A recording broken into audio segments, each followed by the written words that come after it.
नमस्कार। आज का जो अपना टॉपिक है वो है ग्लोब्यूल। ठीक, कौन सा? ग्लोब्यूल। ग्लोब्यूल जो होता है ये तारा का मेल रिप्रोडक्टिव ऑर्गन्स होता है। तारा में दो रिप्रोडक्टिव ऑर्गन्स पाए जाते हैं, एक ग्लोब्यूल एक न्यूक्लियूल। जो ग्लोब्यूल है जिसको आज हम पढ़ रहे हैं वो है इस तारा का मेल रिप्रोडक्टिव ऑर्गन्स। ठीक, चलिए तो अब शुरू करते हैं। तारा का जो रिप्रोडक्टिव ऑर्गन्स है या ग्लोब्यूल जो होता है ये मुख्य रूप से तारा के जो फिलामेंट है उस फिलामेंट की जो नोडल सेल होती है या नोड होती है वहां पर उत्पन्न होती है। ग्लोब्यूल के जस्ट ऊपर इसका फीमेल रिप्रोडक्टिव ऑर्गन्स जो है न्यूक्लियूल कहलाता है वो उत्पन्न होता है, जो आकार में देखने पर नीला होता है। ठीक है, इसके अलावा जब हम इसका स्ट्रक्चर देखते हैं तो प्रत्येक ग्लोब्यूल अपने चारों ओर एक विशेष प्रकार की सेल्स के द्वारा कवर्ड रहता है। वो सेल्स कहलाती हैं सील्ड सेल। सील्ड सेल के बाद इसके सेंटर में मुख्य जो सेल्स पाई जाती है वो कहलाती है इसकी कैपिटुला। प्रत्येक ग्लोब्यूल में लगभग 8 की संख्या में कैपिटुला पाए जाते हैं। ये जो कैपिटुला है इनके इर्द से दूसरी जो सेल्स उत्पन्न होती है वो कहलाती है सेकेंडरी कैपिटुला। जो पहले हो गई है, जो पहले कैपिटुला है उसको बोलेंगे प्राइमरी कैपिटुला और जो दूसरी होती है उसको बोलते हैं सेकेंडरी कैपिटुला। प्रत्येक प्राइमरी कैपिटुला के ऊपर एक और सेल्स उत्पन्न होती है जो कहलाती है मेनुक्लियम। मेनुक्लियम की संख्या भी लगभग 8 होती है, यानी जितने कैपिटुला होते हैं उतनी ही संख्या में मेनुक्लियम भी पाए जाते हैं।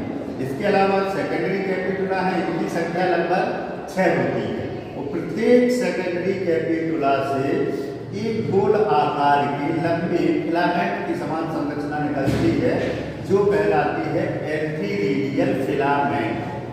क्या कहलाती है? एंथीरिडियल फिलामेंट। ये जो एंथीरिडियल फिलामेंट होता है ये लगभग 5 से लेकर के 200 कोशिकाओं का बना होता है, या इसमें 5 से लेकर के 200 कोशिकाएं होती हैं और ये प्रत्येक फिलामेंट अशाखित होता है, लंबा होता है, गोलाकार होता है। ये जो 5 से लेकर के 200 कोशिकाएं जब इसमें बनती हैं ये प्रत्येक 5 से 200 जो सेल्स हैं या एंथीरिडियल फिलामेंट की जो सेल्स हैं, प्रत्येक एंथीरिडियल फिलामेंट की सेल्स एंथीरिडियल मदर सेल की तरह कार्य करने लगती है। ठीक, किसकी तरह? एंथीरिडियल मदर सेल की तरह काम करने लगती है और प्रत्येक एंथीरिडियल मदर सेल अपने अंदर एक एंथीरोजॉइट या स्पर्म का निर्माण करती है। ठीक, क्या निर्माण करती है? एक एंथीरोजॉइट या स्पर्म का निर्माण करती है।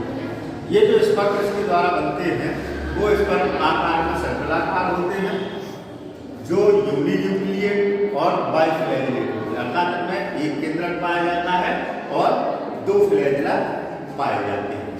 ठीक, मैच्योर जैसे ही ग्लोब्यूल मैच्योर हो जाता है तो मैच्योर स्टेज में क्या होता है, इसकी जो सील्ड सेल है ये क्या होती है आपस में इनमें प्रेशर पड़ता है, प्रेशर की वजह से ये एक दूसरे से अलग होने लगती है जिससे इसमें दरार उत्पन्न हो जाती है। इसके बाद ये जो एंथीरिडियल मदर सेल थी उनमें भी प्रेशर की वजह से छिद्र उत्पन्न हो जाते हैं।